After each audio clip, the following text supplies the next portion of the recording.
meron pa silang pang-calibrate. True, yan yung nagustuhan ko din. Turn right after Barangay Socorro. Alam mo kung on ano the yun, right projector onto Colonel lang yun. Bonnie Oo, Serrano pero at Avenue. least, di ba? Na-adjust nila. Hindi ko tayo magagawa. Hindi natin alam yun.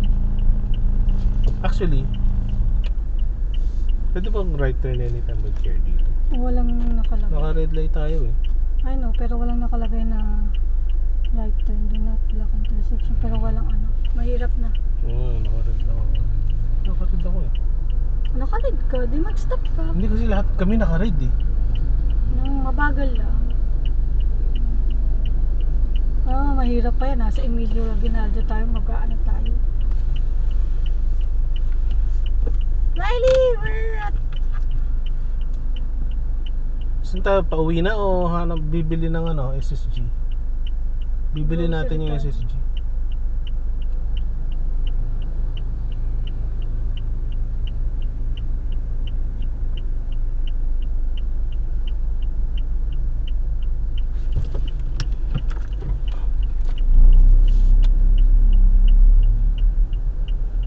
Liwanag. Silaw ako kanina. Eh, silaw pa Continue ako. on Colonel Bonnie Serrano Avenue for 4 kilometers. Ako na natataipa ako bigla.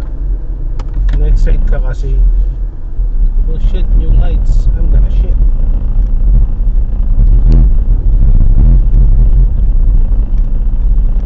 Nung magbabaking ako, nasa ilaw ako eh. Pagtingin kong ganun sa ano, mababa pala to.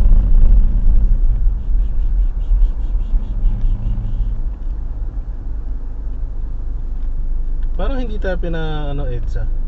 Kasi dire-diretso nga lang to. Dito tayo dumaan ng gabi. Hindi, lumiko tayo sa EDSA nun. Kasi di ba yung nagkamali tayo ng liko? Parang ko dumire-diretso lang tayo dito. Kaya sinadjust ko dito. Lumiko tayo.